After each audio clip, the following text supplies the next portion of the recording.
नमस्कार दोस्तों, स्वागत है आपके स्टडी प्लेटफॉर्म चैनल पर। जैसा कि कल हमने बीकानेर राठौड़ राजवंश पूरा कर लिया था, तो उसके बाद आज का अपना जो टॉपिक है वो चौहान राजवंश है। दोस्तों आज का टॉपिक कौन सा है? चौहान राजवंश, ठीक है ना।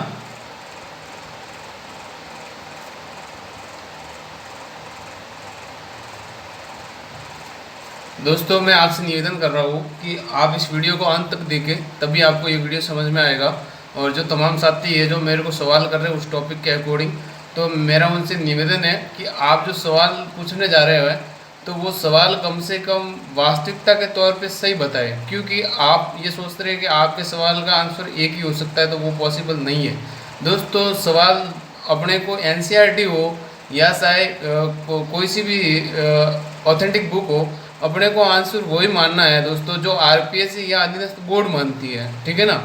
वही अपना आंसर सही होगा। तो तमाम साथियों से मेरा निवेदन है कि मैं लगभग आपको वो सवाल का आंसर वही बताऊंगा जो आरपीएससी बताती है या अधीनस्थ बोर्ड बताती है, ठीक है दोस्तों। तो आप निश्चित तौर पे धैर्य बनाए रखें। मेरे पास अगर आपको मैं कोई सवाल का आंसर बता रहा हूँ कि इसका आंसर यही राइट है, तो उसके पीछे मेरे पास कोई प्रूफ भी होता है, तो आप बेफिक्र रहे, मैं जो भी आंसर आपको बताता हूँ वो निश्चित तौर पे सही होता है, ठीक है ना दोस्तों।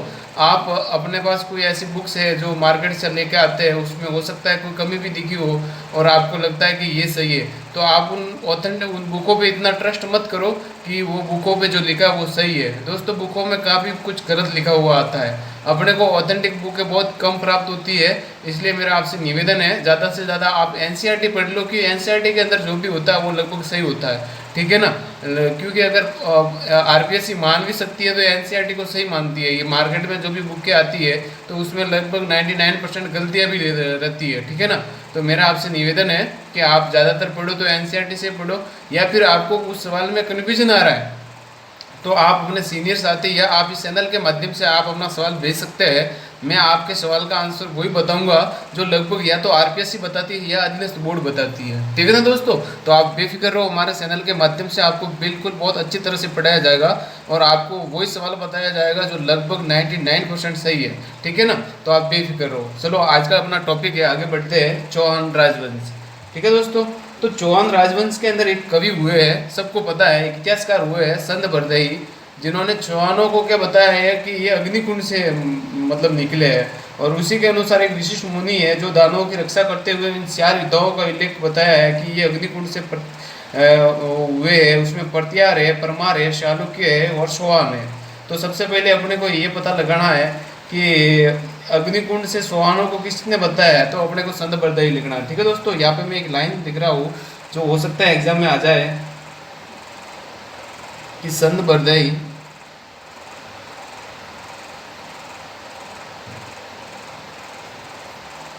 संत बरदई ने सोहानों की उत्पत्ति अग्निकुंड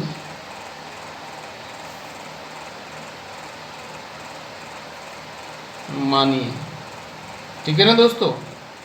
इसके बाद एक आपको पता हो तो एक इंग्लिश इतिहासकार हुए हैं कर्नल जेम्स टोड, जिसने सोहानों को विदेशी मानते हुए तथा कुछ विद्वान सूर्यवंशी तो कुछ ब्राह्मणों से उत्पन्न हुए ऐसे बताया, और वो किसने बताया है? कर्नल जेम्स टोड, ठीक है दोस्तों।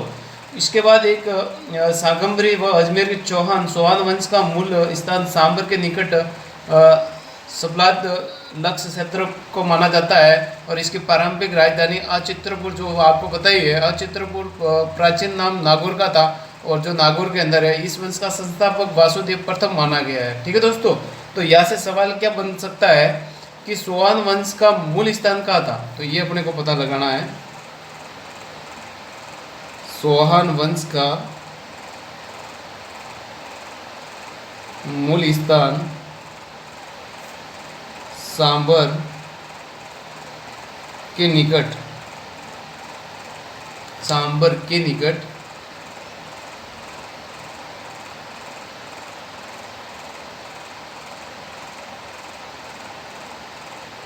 सपाद लक्ष्य क्षेत्र को माना है, ठीक है ना दोस्तों।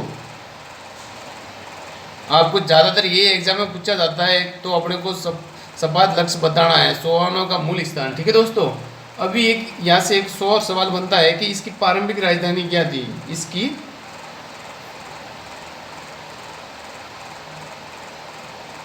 राजधानी और चित्रपुर,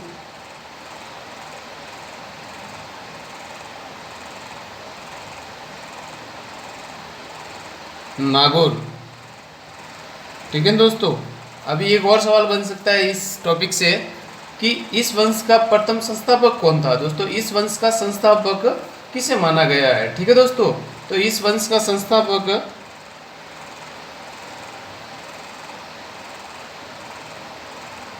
वासुदेव को माना गया है।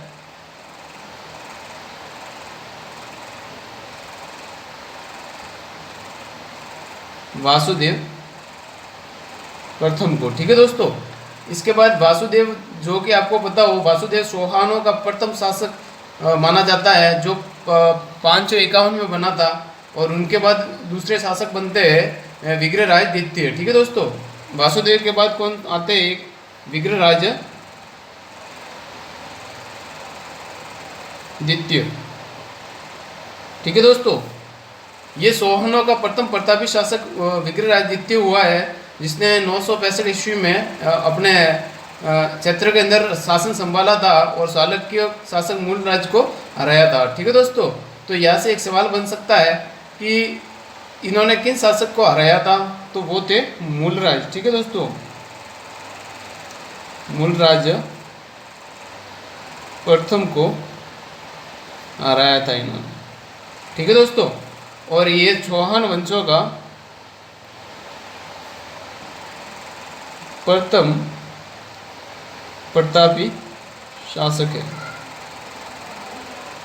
मैं दोस्तों आपको मोटे तौर पे बता रहा हूँ कि अपने को ज़्यादा डीप में पढ़ने की ज़रूरत नहीं है, क्योंकि आपने पढ़ा लिखा तो है ही है, ज़्यादातर हमने छोटी छोटी कक्षाओं में पढ़ा लिखा है। मैं आपको बस वही टॉपिक पढ़ा रहा हूँ जो वास्तविकता के तौर पे मोस्ट इम्पोर्टेंटली है। यहाँ से सवाल बन सकते हैं, इन टॉपिकों से ज़्यादातर एग्जाम पूछे जाते हैं। अपने को ज़्यादा गहराइयों में जाके पढ़ने की ज़रूरत नहीं है, अपने को स्मार्ट स्टडी करनी है। ठीक है ना दोस्तों, तो मैं आपको मोटे मोटे तौर पे बता रहा हूँ जो एग्जाम की दृष्टि से क्या बन सकते हो, इन टॉपिक से क्या सवाल बन सकते हैं। और अपनी आने वाली प्रतियोगी परीक्षा, जैसे कि आरपीएससी की हो या अधीनस्थ बोर्ड की कोई सी भी प्रतियोगी परीक्षा हो, तो उसमें ऐसे सवालों को अपने सामने आते ही डायरेक्ट अपने को डीप में जाने की जरूरत नहीं है। डायरेक्ट ऐसे ही पूछा जाए कि चौहान वंशों का प्रथम शासक, तो अपने माइंड में आना चाहिए। इसकी प्रथम प्रारंभिक राजधानी क्या थी, तो अपने माइंड में आनी चाहिए। ज़्यादा गहरे में जाने की जरूरत नहीं है। ज़्यादा डीप में जाओगे पढ़ोगे तो एक ही सब्जेक्ट नहीं पढ़नी है दोस्तों, अपने को काफ़ी सब्जेक्ट पढ़नी है, तब जाके अपना कोई भी एग्जाम होगा वो क्लियर होगा। इसलिए अपने को स्मार्ट स्टडी करनी है, जहाँ तक वो ही पढ़ना है जो एग्जाम की दृष्टि से बहुत महत्वपूर्ण है। ठीक है ना दोस्तों, तो इनके बाद बनते हैं अजय राज दोस्तों। ठीक है ना, विग्रहराज द्वितीय के बाद शासक आते हैं अजय राज। अजय राज ये चौहान वंशों का चौहान वंश के शासक है, जिन्होंने 1113 में अजमेरू नगर की स्थापना की थी। किसकी स्थापना की थी दोस्तों, अजमेरू नगर, जो वर्तमान में अजमेर जाना जाता है। तो ये एक सवाल बन सकता है कि अजमेर की स्थापना किसने की दोस्तों।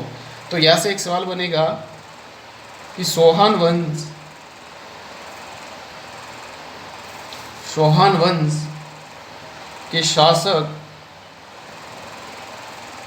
अजय राज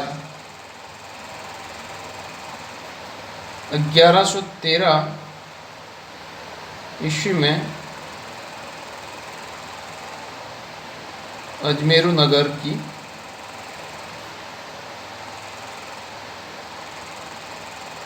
स्थापना की। ठीक है दोस्तों, और इसने अपनी राजधानी भी बनाई और यहाँ पे एक अजमेरू दुर्ग की भी स्थापना की। ठीक है दोस्तों, अजय राज के बाद आते हैं अर्णोराज, जिसको आप आनाजी भी कहते हैं। कौन आते हैं, अर्णोराज, जिसको हम सामान्य भाषा में आनाजी के नाम से जाने जाते हैं। ठीक है दोस्तों, ये अजय राज के पुत्र थे, इनके पुत्र थे अजय राज के। और इन्होंने 1133 से 1155 ईस्वी तक शासन किया, जिसने लुक्का को हराया। और अजमेर में एक झील है जो आपको पता है, आना सागर, वो पुष्कर और वरा मंदिर का निर्माण कराया। दोस्तों इनसे एक सवाल बन सकता है, इन्होंने एक आना सागर आना सागर झील व पुष्कर में वराह मंदिर का निर्माण करवाया। ठीक है दोस्तों, तो इनसे यही सवाल बन सकता है। तो आप याद रखना कि आना सागर झील का निर्माण किसने कराया, तो अर्णोराज या आनाजी। पुष्कर में वराह मंदिर का निर्माण किसने कराया, तो अर्णोराज या आनाजी। और इनके बाद शासक बनते हैं विग्रहराज चतुर्थ।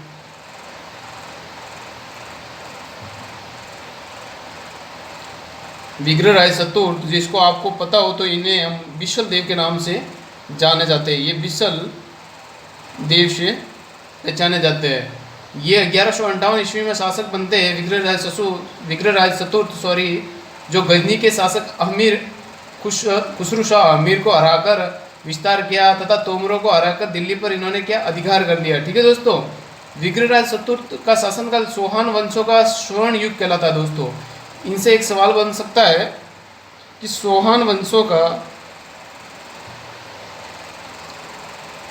स्वर्ण युग क्या दोस्तों, स्वर्ण युग। ठीक है ना, स्वर्ण युग माना जाता है किसके शासनकाल के समय में, तो विग्रहराज चतुर्थ के शासनकाल के समय में।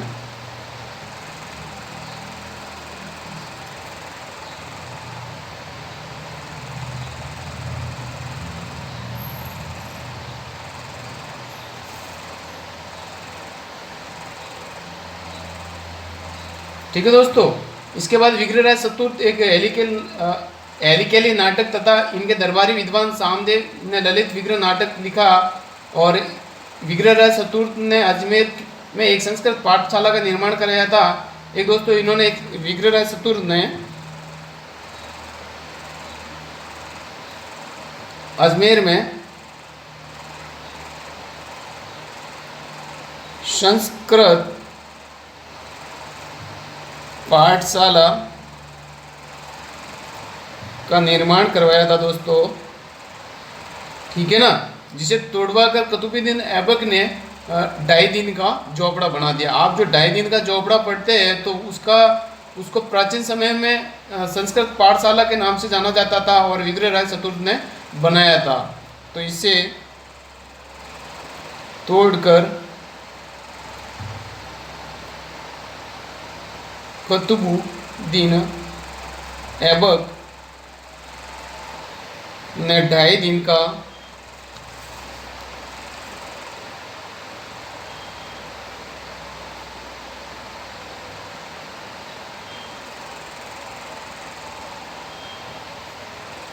झोपड़ा बनवाया। ठीक है दोस्तों, ये एग्जाम्पल में सवाल बहुत आता है कि 2.5 दिन का झोपड़ा कहाँ पर है, तो आपको याद रखना है अजमेर। ठीक है दोस्तों, कहाँ पर है, अजमेर।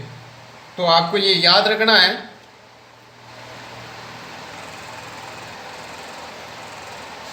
इनके बाद बनते हैं पृथ्वीराज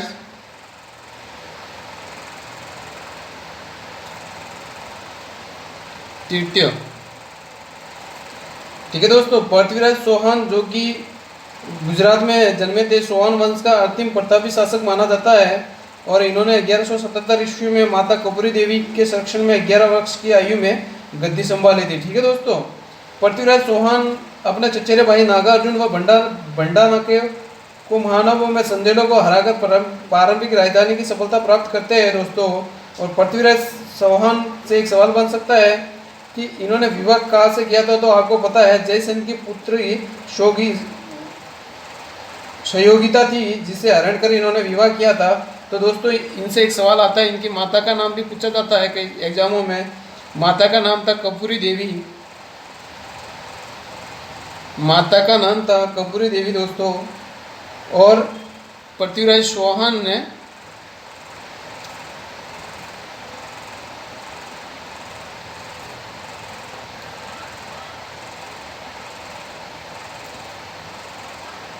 गढ़वाल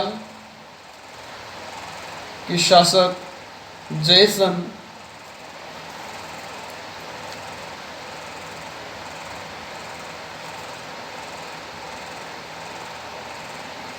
की पुत्री सहयोगिता का हरण कर उससे ये विवाह कर लेते दोस्तों, ठीक है ना।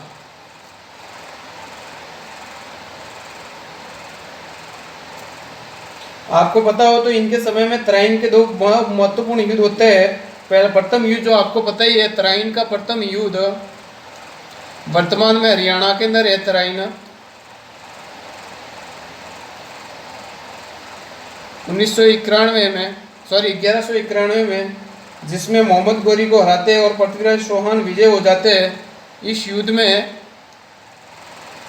पृथ्वीराज विजय होते हैं, ठीक है दोस्तों। और इसके बाद एक वापस युद्ध होता है तराइन का,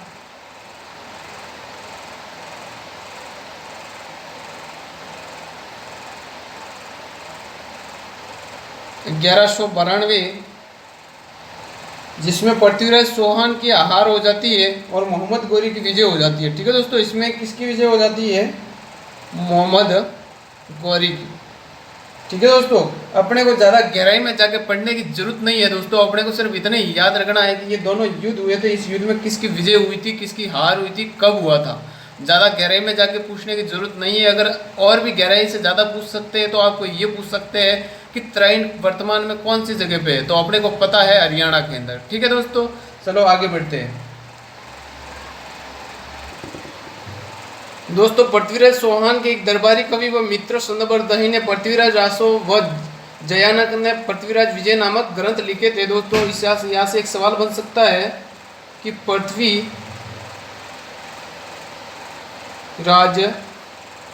चौहान के दरबारी कवि व मित्र संदबरदही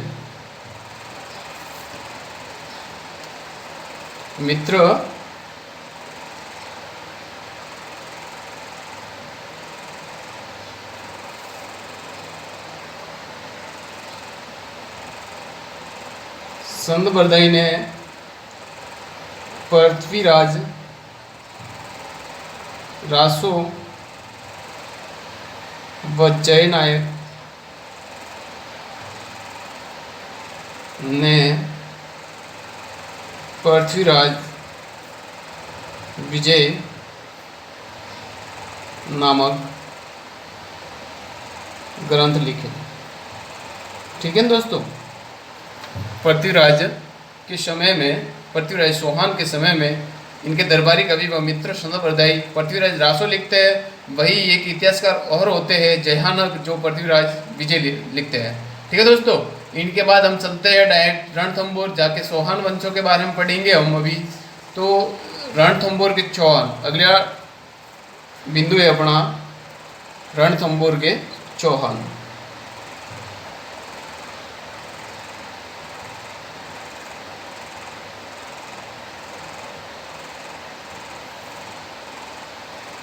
दोस्तों रणथंभौर के चौहान वंश की शासन की स्थापना गोविंदराज ने की थी। जो पृथ्वीराज का पुत्र था उसने अधिकार किया था वहाँ पे दोस्तों, ठीक है ना। तो यहाँ से एक सवाल बनता है कि रणथंभौर में चौहान वंश की स्थापना किसने की? तो दोस्तों स्थापना यहाँ पर चौहान वंश की स्थापना गोविंद राज ने की थी दोस्तों। किसने की थी? गोविंद राज ने, ठीक है। इसके बाद यहाँ के एक शासक बनते हैं अमीर। इतिहास में बहुत जाने माने शासक है जिनका नाम है अमीर। इनका शासनकाल का समय है 1282 से लेकर 1301 ईस्वी, ठीक है दोस्तों। ये जतर सिंह के पुत्र अमीर चौहान वंश की एक शाखा का अंतिम और सबसे प्रतापी शासक हुए हैं, और जिसमें 1282 से लेकर 1301 में शासन किया है। और अपनी हट व शरणागत की रक्षा हेतु अमीर के द्वारा अलाउद्दीन खिलजी के भगोड़े सैनिक महमूद शाह के शरण देने पर अलाउद्दीन खिलजी ने रणथंभौर पर आक्रमण किया था दोस्तों। और 1301 में आपको पता हो तो रणथंभौर के युद्ध में अमीर सहित कई राजपूत योद्धाओं मारे गए थे। और अमीर की रानी रंग देवी के नेतृत्व में सैकड़ों वीरांगनाओं ने जौहर किया था और अलाउद्दीन खिलजी के रणथंभौर जीतने पर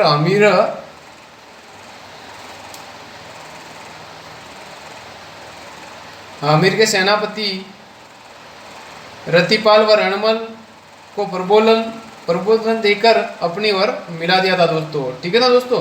तो यहाँ से एक सवाल बन सकता है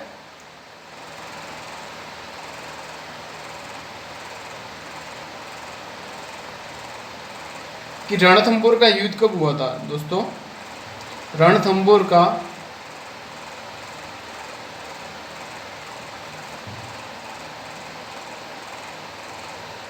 तो दोस्तों रणथंभौर का युद्ध हुआ था 1301 के अंदर।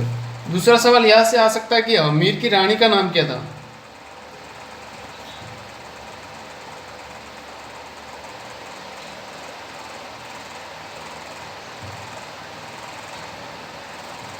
रंगा देवी। और दोस्तों यहाँ से एक और सवाल बन सकता है आपके एग्जाम की दृष्टि से बहुत ही इंपॉर्टेंट है कि प्रथम जल जोहर का हुआ था। तो दोस्तों प्रथम जल जोहर भी यही हुआ था रणथंभौर के अंदर। ठीक है दोस्तों। इन अमीर की पुत्री होती है जो तालाब में जाकर अपनी मतलब कि वो वहाँ पे जोहर कर लेती है तालाब के अंदर गिर के। तो प्रथम जल जोहर इसी के अंदर माना जाता है। और अमीर के जो सेनापति है जो अलाउद्दीन खिलजी के बातों में आ जाते हैं उनका नाम था एक तो रत्तीपाल और दूसरा था रणमल। ठीक है दोस्तों। इसके बाद डायरेक्ट हम आगे बढ़ते हैं नाडोल के चौहान।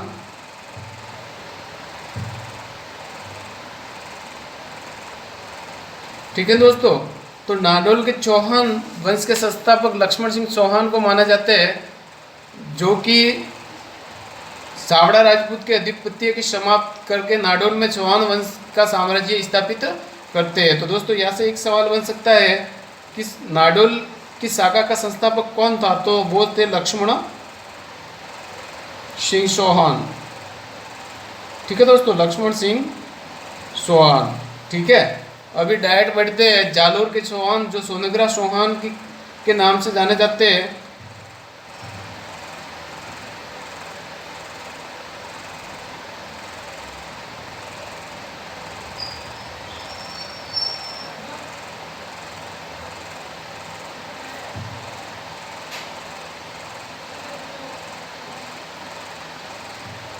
राजस्थान के दक्षिण पश्चिम में स्थित जबाली ऋषि की तपोभूमि जबालीपुरी वर्तमान में जालोर में चौहान वंश की नींव नाडोल के शासक अल्लण के पुत्र कीर्तिपाल ने डाली। यहाँ पे चौहान वंश की नींव दोस्तों कीर्तिपाल ने रखी थी। किसने रखी थी? कीर्तिपाल ने। ठीक है दोस्तों। और 1305 ईस्वी में सामंत सिंह के पुत्र कानड़देव गद्दी पर बैठते हैं और जालोर के सबसे प्रतापी शासक के रूप में सिद्ध होते हैं दोस्तों। और गुजरात प्रस्थान पर अलाउद्दीन खिलजी सेना को कानड़देव द्वारा भूमि में गुजरने से नाराज होकर सुल्तान वहाँ पे नाराज हो जाते हैं। और 1311 में मुड़त नैन्सी अलाउद्दीन खिलजी के जालोर आक्रमण के कारण उसकी पुत्री राजकुमारी फिरोजा कानड़देव के पुत्र वीरमदेव के प्रेम प्रसंग में फंस जाती है। दोस्तों ये बहुत अच्छी कहानी है, आपने शायद पढ़ी भी होगी कि एक दिल्ली का बहुत बड़ा मतलब सम्राट माना जाता था अलाउद्दीन खिलजी। और जालोर जैसे मतलब कि एक जिले के अंदर एक महापुरुष पैदा हुए हैं जो वीरमदेव के नाम से जाना जाते हैं। और इतिहासकार ऐसे कहते हैं कि वीरमदेव इतना सुंदर था दोस्तों कि आज दिन तक वीरमदेव जैसा न तो कभी इतना सुंदर लड़का कभी पैदा हुआ है और न होगा। तो उनके समय मतलब कि उनकी पुत्री थी अलाउद्दीन खिलजी की फिरोजा। तो दोस्तों फिरोजा को मतलब कि प्रेम प्रसंग हो गया था वीरमदेव से और वीरमदेव से शादी करनी थी फिरोजा को। लेकिन अलाउद्दीन खिलजी फिर इसके अपनी पुत्री के कारण मतलब कि वीरमदेव से शादी करवाना चाहते थे। लेकिन वीरमदेव शादी से इनकार हो गए और सुल्तान फिर इनकार होने के बाद वह दिल्ली से वापस जालोर आ जाते हैं। तत्पश्चात यहाँ पे बहुत भयंकर आक्रमण होता है अलाउद्दीन खिलजी वर्सेस वीरमदेव और कानड़देव के मध्य, जिसमें कि अलाउद्दीन खिलजी जीत जाते हैं और अलाउद्दीन खिलजी जीत जाते हैं दोस्तों। और यहाँ के एक शासक होते हैं, आपको पता हो तो दैया जो कि एक इनके साथ विश्वासघात कर लेते हैं, जिसके कारण यहाँ पे मतलब कि चौहान वंशों यहाँ पे अलाउद्दीन खिलजी मतलब अपने सैनिक कमालुद्दीन घर की सहायता से जिले में प्रवेश कर लेते हैं। ठीक है दोस्तों, तो इस जालोर चौहान वंशों से क्या क्या सवाल बनते हैं वो मैं आपके सामने बता रहा हूँ, तो आप निश्चित तौर पे वो सवाल याद करेंगे। तो मैं आपके सामने वही सवाल पेश कर रहा हूँ जो आने वाली एग्जामों की दृष्टि से जालोर चौहान वंशों से क्या हो सकते हैं, तो वो मैं आपके सामने लिख रहा हूँ, आप निश्चित तौर पे वो सवाल लिखे। ठीक है दोस्तों, तो यहाँ से एक सवाल बन सकता है कि कानड़ देव किसके पुत्र थे। दोस्तों, कानड़ देव सामंत सिंह के पुत्र थे।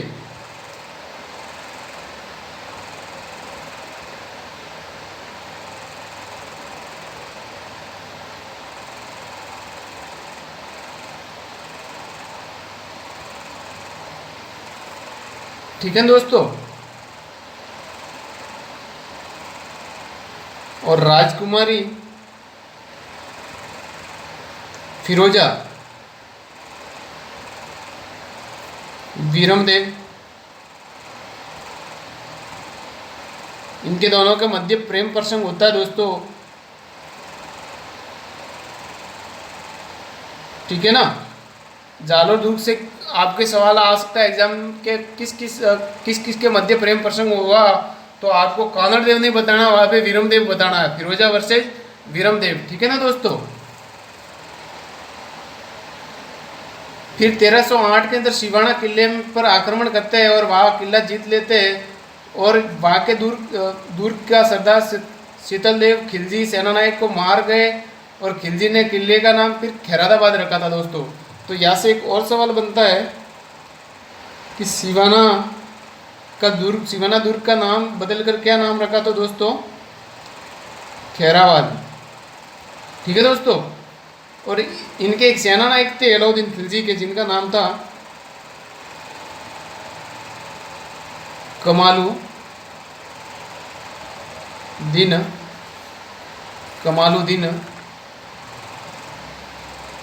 गुर्ग। ठीक है दोस्तों,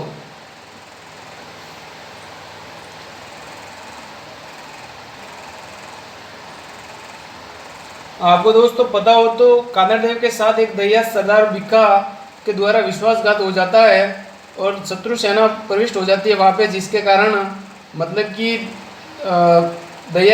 बिक्का दैया की सहायता से कमालुद्दीन गर्ग इस के अंदर प्रवेश कर लेता है और अपने कानड़ देव के साथ दैया सरदार बिक्का जो कि विश्वासघात करता है। ठीक है दोस्तों, तो ये आपसे एक सवाल बन सकता है कि कानड़ देव के साथ किसने विश्वासघात किया था, तो दोस्तों वो थे सरदार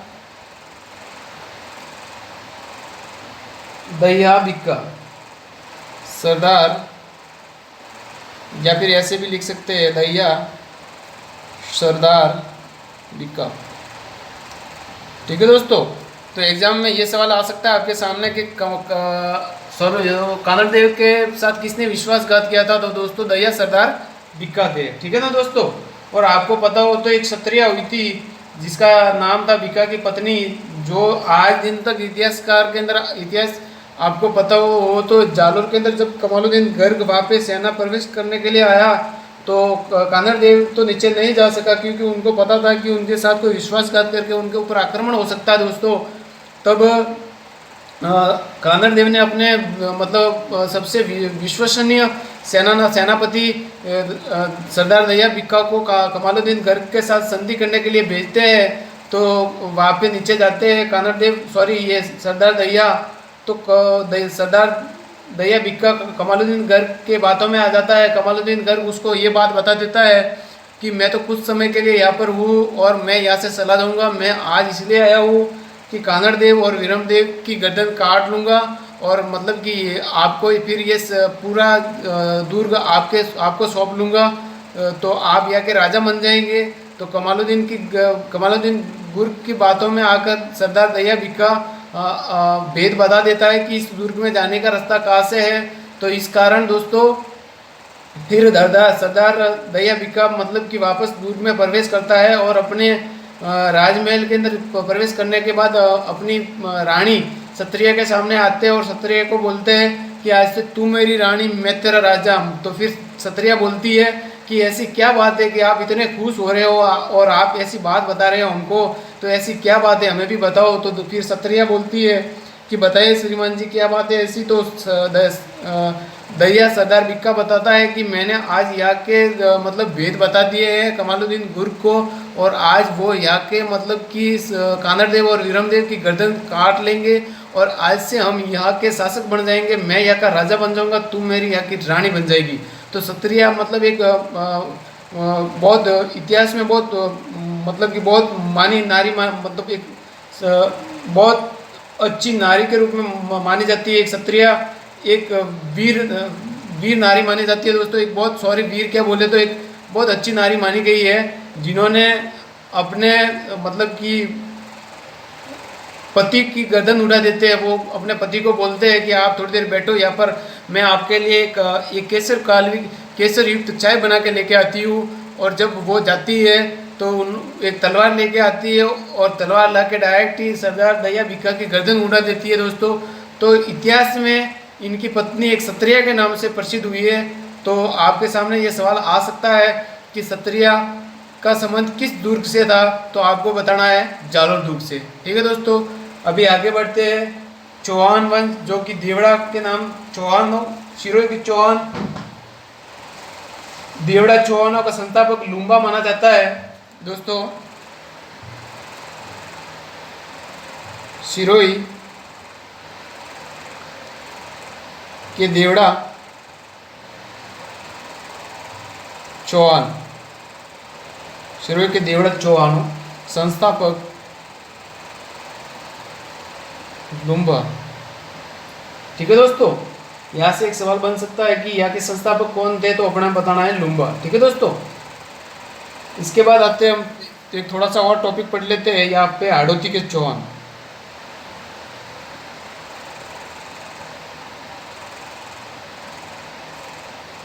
ठीक है दोस्तों, इसमें बूंदी चौहान जो कि आपको पता है हाड़ा साम्राज्य के संस्थापक देव सिंह या देवा माना जाता है, जो देवा नाडोल शाखा के चौहान वंश एवं मेवाड़ के गांव के सामंत था, जिसने 1241 में मीणाओं को पराजित कर बूंदी में हाड़ा साम्राज्य की दोस्तों क्या कर लेते हैं, शुरुआत कर लेते हैं। तो यहाँ के एक शासक हुए संस्थापक जिनका नाम है देवा या देव सिंह सॉरी। ठीक है दोस्तों, देवा का पुत्र समर सिंह महत्वाकांक्षी शासक था, जिसने कोटिया भील से संघर्ष किया था दोस्तों। और समर सिंह के पुत्र जयत्र सिंह ने कोटिया भील को पराजित करके बूंदी साम्राज्य को मिला दिया था दोस्तों। और 1818 में बूंदी शासक विष्णु सिंह ने मराठों की सुरक्षा से ईस्ट इंडिया कंपनी के अंदर संधि कर लेते हैं। ठीक है दोस्तों, इसके बाद आते हैं कोटा के चौहान। दोस्तों कोटा के चौहान यहाँ के शासक होते हैं जयत्र सिंह या संस्थापक सर्वप्रथम बूंदी के शासक जयत्र सिंह हाड़ा होते हैं, जो 1274 में कोटिया भील को परास्त करके कोटा साम्राज्य को बूंदी में मिला लेते हैं दोस्तों। और बूंदी के शासक राव रतन सिंह के पुत्र महादेव सिंह स्वतंत्र कोटा राज्य की स्थापना करते हैं दोस्तों। तो यहाँ से एक सवाल बनता है कि कोटा की स्थापना किसने की थी दोस्तों। तो वहाँ पे आ सकता है सवाल आ सकता है दोस्तों कि बूंदी के शासक राव रतन सिंह के पुत्र महादेव सिंह द्वारा। ठीक है दोस्तों, कोटा की स्थापना की जाती है। ठीक है दोस्तों, तो मैंने आज आपके सामने चौहान वंश पढ़ाया है, तो मैं आशा करता हूँ कि आपको पूरा चौहान वंश समझ में आ गया होगा।